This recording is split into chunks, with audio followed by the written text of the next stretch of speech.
5 दिसंबर को मुंबई के आजाद मैदान में महाराष्ट्र की नई सरकार का शपथ ग्रहण। देवेंद्र फडणवीस का सीएम बनना लगभग तय। महायुति सरकार के शपथ ग्रहण समारोह में पीएम मोदी होंगे शामिल। शाम 5 बजे होगा प्रोग्राम। महाराष्ट्र बीजेपी चीफ ने दी जानकारी। महाराष्ट्र में सरकार गठन में देरी पर बोले अजीत पवार, ऐसा पहली बार नहीं हो रहा। 1999 में 1 महीना लगा था। शिंदे गुट के शिवसेना नेता संजय शिरसाट की मांग, हमारी पार्टी को गृह मंत्रालय मिलना चाहिए। शिवसेना नेता शंभूराज देसाई बोले, पिछली सरकार में ही फॉर्मूला था, जो डिप्टी सीएम था उसके पास गृह विभाग था। शरद पवार ने कल मुंबई में अपने विधायकों की बैठक बुलाई। विधायक दल का नेता और मुख्य प्रतिरोध का चुनाव हो सकता है। पुणे में शरद पवार ने ईवीएम पर सवाल उठाया, कहा वोटों में अंतर है लेकिन मेरे पास उनका कोई प्रूफ नहीं है। शरद पवार बोले, संसद में लोकतांत्रिक प्रक्रियाओं का पालन नहीं हो रहा, विपक्ष के नेताओं की डिमांड नहीं सुनी जा रही। महाराष्ट्र बीजेपी चीफ चंद्रशेखर बावनकुले बोले, पहले जब शरद पवार चुनाव जीतते थे तो ईवीएम की शिकायत नहीं करते थे। शरद पवार से शिवसेना नेता शंभूराज देसाई का सवाल, चुनाव के वक्त धांधली की शिकायत क्यों नहीं की। शिवसेना नेता संजय शिरसाट बोले, शरद पवार के मुंह से धांधली का आरोप लगाना शोभा नहीं देता। उन्होंने राजनीति में पैसा और पावर को खूब गलत इस्तेमाल किया है। आरजेडी नेता मृत्युंजय तिवारी बोले, महाराष्ट्र में अब तक सरकार का गठन नहीं होना है, बताता है कि महायुति में सब ठीक नहीं है। चुनाव आयोग ने कांग्रेस के सभी आरोपों को नकारा। कांग्रेस ने महाराष्ट्र में वोटर लिस्ट में छेड़छाड़ और शाम 5 बजे के बाद तेजी से वोट परसेंटेज बढ़ने का आरोप लगाया था। चुनाव आयोग ने कांग्रेस के डेलीगेशन को 3 दिसंबर को इन पर्सन मीटिंग के लिए बुलाया। कांग्रेस ने नागपुर सेंट्रल से अपने कैंडिडेट बंटी शेलके को नोटिस जारी किया। पूछा, उन्हें पार्टी विरोधी गतिविधि पर सस्पेंड क्यों न किया जाए। बीजेपी ओबीसी मोर्चा के प्रेसिडेंट के लक्ष्मण बोले, राहुल गांधी जातीय जनगणना का ड्रामा कर रहे हैं, बीजेपी जातीय जनगणना के खिलाफ नहीं। झारखंड में मंत्रालय के बंटवारे पर जेएमएम नेता मनोज पांडे का बयान, इंडिया अलायंस के नेता अंतिम फैसला लेंगे। फिलहाल 5-1 के फॉर्मूले पर चर्चा हुई। वायनाड में वहां की सांसद प्रियंका गांधी ने रोड शो किया। चुनाव जिताने के लिए जनता का आभार जताया। वायनाड में राहुल और प्रियंका गांधी ने जनसभा को संबोधित किया। राहुल बोले, हम बीजेपी की विचारधारा को हराएंगे। राहुल गांधी ने वायनाड लैंडस्लाइड में मारे गए लोगों को श्रद्धांजलि दी। कहा, यूडीएफ और कांग्रेस को केरल सरकार पर पीड़ितों को मुआवजा दिलवाने के लिए दबाव बनाना होगा। राहुल गांधी ने पीएम मोदी पर आरोप लगाया। कहा, वो गौतम अडानी और आम जनता में भेद करते हैं। अडानी पर लगे आरोपों को मानने को तैयार नहीं। वायनाड की जनता को प्रियंका गांधी ने भरोसा दिया। कहा, मैं आपको निराश नहीं करूंगी, सभी समस्याओं को मिलकर हल करेंगे। प्रियंका गांधी ने राहुल गांधी की सराहना की। कहा, उनके विकास कार्यों की वजह से जनता ने मुझे भी सेवा करने का मौका दिया। प्रियंका गांधी बोली, हम उस बीजेपी से लड़ रहे हैं जो संविधान और लोकतंत्र का सम्मान नहीं करती। वायनाड लैंडस्लाइड से पीड़ित परिवारों को प्रियंका ने भरोसा दिया। कहा, मुआवजे की मांग उठाऊंगी, सीएम को चिट्ठी लिखूंगी। बीएसपी चीफ मायावती ने यूपी और उत्तराखंड के पार्टी के वरिष्ठ अधिकारियों और जिला अध्यक्षों के साथ बैठक की। कहा, सत्ता की चाबी के लिए संघर्ष को बढ़ाना होगा। कर्नाटक कांग्रेस के महासचिव गुरप्पा नायडू 6 साल के लिए पार्टी से निष्कासित, उन पर यौन उत्पीड़न का आरोप। पुणे में भारतीय जैन संगठन का राष्ट्रीय अधिवेशन। देवेंद्र फडणवीस बोले, भारत की जीडीपी में जैन समाज की बड़ी हिस्सेदारी। देवेंद्र फडणवीस बोले, पानी की समस्या जब तक हल नहीं होगी तब तक किसानों की आत्महत्या को नहीं रोका जा सकता। महाराष्ट्र के देवलाली में ज्वाइंट मिलिट्री एक्सरसाइज अग्नि वॉरियर का 13वां एडिशन खत्म। इंडियन आर्मी और सिंगापुर आर्म फोर्सेस के जवानों ने साझा अभ्यास किया। केंद्रीय स्वास्थ्य मंत्रालय ने सभी राज्यों को आदेश दिया, सांप के काटने के मामले और मौतों को नोटिफाइबल डिसीज मानाएं।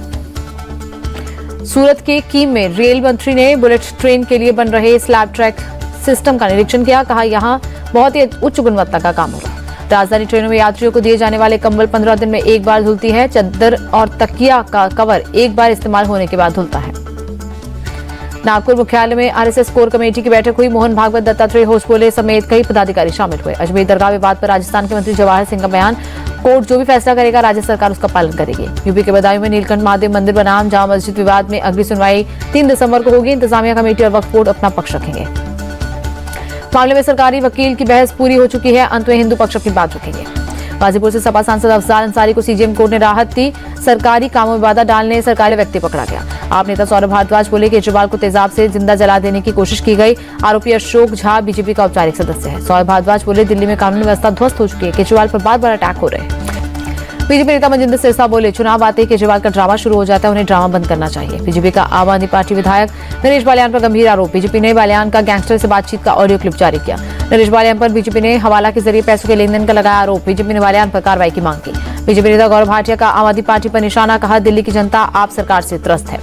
गौरव भाटिया ने कहा, दिल्ली को गुंडों का अड्डा बनाने में आम आदमी पार्टी की बड़ी भूमिका है। नरेश बालियान ने अपने ऊपर लगे आरोपों को खारिज किया। कहा, बीजेपी ने सालों पुराने मामले को उठाया है, कोर्ट इससे पहले ही फर्जी बता चुका है।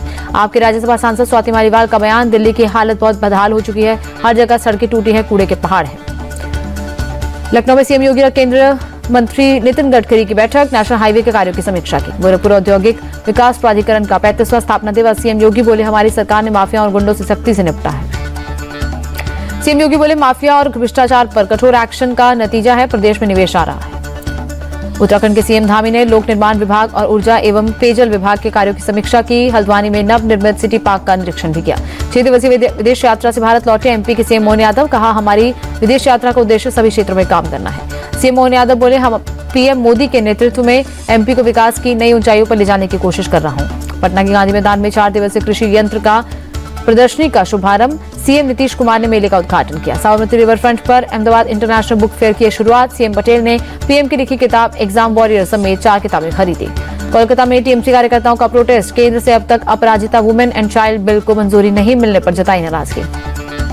टीएमसी सांसद अभिषेक बैनर्जी बोले, अपराजिता बिल को राष्ट्रपति से अभी तक मंजूरी नहीं मिली। न्याय का इंतजार तक रही पीड़िताओं का अपमान है। राजस्थान कैबिनेट ने धर्मांतरण विरोधी बिल को मंजूरी दी। सदन में बजट सत्र के दौरान बिल पेश किया जाएगा। दिल्ली के मालवीय नगर में 64 साल के बुजुर्ग की हत्या का मामला। मोती नगर से एक आरोपी को पकड़ा गया। सबल हिंसा में मारे गए लोगों के परिजनों को 5-5 लाख रुपए की आर्थिक मदद देगी समाजवादी पार्टी। सरकार से 1-1 करोड़ रुपए मुआवजा देने की मांग की। दिल्ली से संभल जा रहे सपा डेलीगेशन को रोका गया। यूपी पुलिस ने डेलीगेशन को गाजीपुर बॉर्डर पर रोका। पुलिस ने सपा के 3 सांसदों को रोका। जियाउर रहमान बर्क, हरेंद्र मलिक और मुहिबुल्लाह नदवी को बॉर्डर पर रोका। गाजीपुर बॉर्डर पर रोके जाने पर जियाउर रहमान बर्क का बयान, जो पुलिस प्रशासन जनता के खिलाफ होगा तो विपक्ष की जिम्मेदारी है उनकी आवाज को उठाना। कैराना से सांसद इकरा हसन बोली, मुझे भी संभल जाने से रोका गया, वहां जुल्म हुआ है, उनकी आवाज कौन उठाएगा। सपा डेलीगेशन में शामिल सपा नेता माता प्रसाद पांडे को भी संभल जाने से रोका गया। लखनऊ में उनके घर के बाहर पुलिस की तैनाती। माता प्रसाद पांडे बोले, हमारे मौलिक अधिकारों का हनन किया गया, गलत कामों को छिपाने के लिए मुझे रोका गया। संभल जाने पर अड़े माता प्रसाद पांडे, कहा अखिलेश यादव से बात कर नई तारीख तय करेंगे। संभल हिंसा की निष्पक्ष जांच होनी चाहिए। पुलिस ने उत्तर प्रदेश सपा के अध्यक्ष को भी संभल जाने से रोका। श्यामलाल पाल को घर में नजरबंद किया। सपा चीफ अखिलेश यादव ने जताई नाराजगी, कहा डेलीगेशन पर पाबंदी लगाना सरकार प्रशासन की नाकामी। सपा डेलीगेशन पर बोले यूपी कांग्रेस अध्यक्ष अजय राय, जहां भी अत्याचार हो रहा है उसके खिलाफ सभी को डटकर खड़ा होना चाहिए। 2 दिसंबर को संभल का दौरा करेगा कांग्रेस प्रतिनिधिमंडल। यूपी कांग्रेस अध्यक्ष अजय राय ने दी जानकारी। सपा नेता रविदास मल्होत्रा ने संभल के डीएम एसपी को हटाने की मांग की। कहा संभल हिंसा की हाई कोर्ट के जज से कराई जाए जांच। यूपी के डिप्टी सीएम ब्रजेश पाठक का सभा पर आरोप, संभल की घटना समाजवादी पार्टी के संरक्षित अपराधियों की देन है। ब्रजेश पाठक ने कहा, जो संभल के अपराधी हैं वो सब समाजवादी हैं। अखिलेश यादव को देश की जनता से माफी मांगनी चाहिए। यूपी के डिप्टी सीएम केशव प्रसाद मौर्य भी सपा पर निशाना, कहा संभल हिंसा के मुख्य अपराधी सपा है। केशव प्रसाद मौर्य ने सपा डेलीगेशन को नौटंकी बताया। कहा सपा वोट बैंक साधने की कोशिश कर रही है। केंद्रीय मंत्री प्रहलाद जोशी बोले, चुनाव हारने के बाद सपा सभी चीजों में सांप्रदायिक राजनीति करना चाहती है, ठीक नहीं। सपा सीपीआई सांसद पी संतोष कुमार का बयान, लोकसभा चुनाव के बाद बीजेपी बांटने की राजनीति कर रही है। संभल हिंसा और अजमेर शरीफ विवाद इसका उदाहरण। कांग्रेस सांसद मनीष तिवारी बोले, देश के विकास के लिए शांति और सद्भाव जरूरी। संभल की घटना दुखद। चेन्नई में तूफान फैंगल की वजह से कई पेड़ गिरे। प्रशासन पेड़ों को हटाकर सड़कों को खाली करने में जुटा। तूफान फैंगल का पुडुचेरी में दिखा असर, तेज हवाओं के साथ भारी बारिश हुई। आंध्र प्रदेश के तिरुपति में भी तूफान फैंगल का असर दिखा। कई इलाकों में तेज हवाओं के साथ झमाझम बारिश। जम्मू कश्मीर के बेताब वैली में ताजा बर्फबारी हुई। टूरिस्टों को बर्फबारी का आनंद उठाया। कारगिल में जोजिला दर्रे पर बर्फ की मोटी चादर। बीआरओ बर्फ हटाने के काम में जुटा। बांग्लादेश में हिंदुओं के खिलाफ जुल्म पर भारत में प्रोटेस्ट। महाराष्ट्र से लेकर बंगाल तक लोगों ने सड़क पर उतरकर जताया विरोध। हैदराबाद में वीएचपी ने ह्यूमन चिन्ह बनाकर जताया विरोध। बांग्लादेश सरकार के खिलाफ नारेबाजी की। आरएसएस ने बांग्लादेश सरकार से हिंदुओं पर हो रहे अत्याचार को जल्द रोकने और चिन्मय कृष्णदास को रिहा करने की मांग की। कोलकाता के पार्क स्ट्रीट में एक होटल से बांग्लादेशी पकड़ा गया। फर्जी पासपोर्ट बनाकर होटल में नौकरी कर रहा था। सूरत पुलिस ने भी मोहम्मद हमीम नाम के बांग्लादेशी को पकड़ा। उसके पास से फेक आधार और पैन कार्ड समेत कई दस्तावेज बरामद हुए।